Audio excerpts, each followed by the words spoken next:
Today we're going to be doing an update in the apiary, an update with those extractions and that bee swarm that was installed, so stay tuned.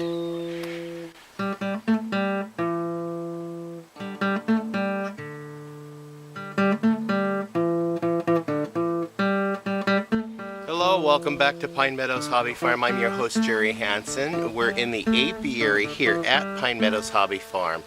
Now, the other day, my friend Ken came over and he brought me a couple of packages of bees for these two hives right here. These were from an extraction.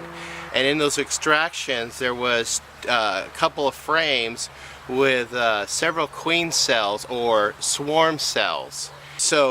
And then he brought me a couple of days ago a hive that was actually a swarm, and we installed the swarm in there. So I'm going to give you an update on what's happening here. So at Ken's recommendation, I went ahead and fed the bees, and this is the third time I filled that jar over the past couple of days. They're drinking about a jar a day, and so what I'm filling it with is 50% dry root sugar and 50% water. Now, what happened is in the first couple of days, the bees weren't drinking from the jar because I fear it was too cold for them to fly. There's not much activity in this one. I just peeked in on them and it looks like they're still waking up, and it's still a little bit cool in that hive, so they're not as active as they could be, but there's still some activity.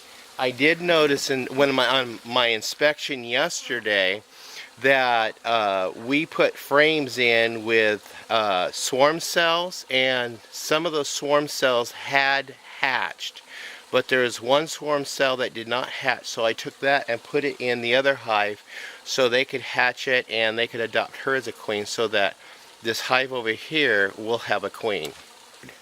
The hive in the middle, we have obviously a very active hive. They survived. They had apparently plenty of food stores in there for them, and so they are the most active hive I have.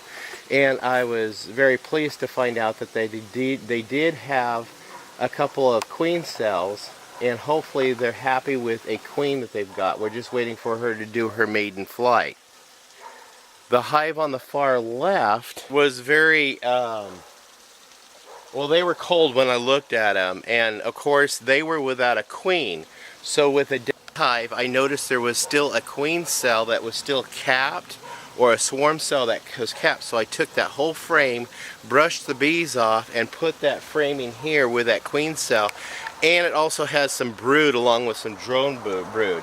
So I'm hoping those bees will adopt it and raise a queen, and they will be happy, so I'll at least have two hives.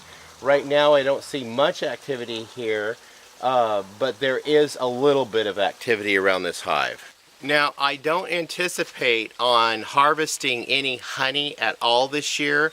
I want to give the bees a chance to grow their hives and get all the frames full in the brooder hives, and then I'll add another brooder box on top of it and let them advance that and get a nice big healthy hive. And probably next year I'll put a honey super on top of it with a queen excluder between the brood chambers and that top honey chamber.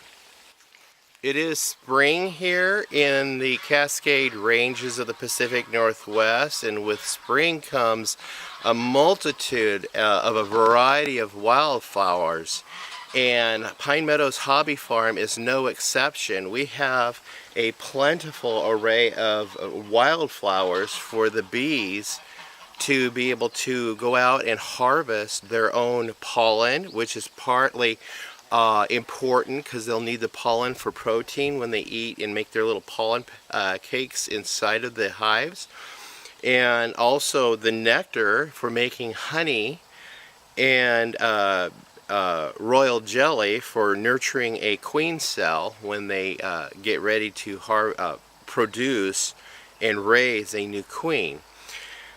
Also propolis. Now propolis is a product in beehives that is gathered by the bees, and it's saps from trees. Propolis has antiviral, antibacterial, antifungal properties in it. And when you see the type of sap that they're using, pine sap from the pine tree is also an antibacterial, antiviral. So that's what they're putting in the beehives and coating their hives with, and it's called bee medicine, if you will. And they also like to use that to seal up any little cracks and crevices.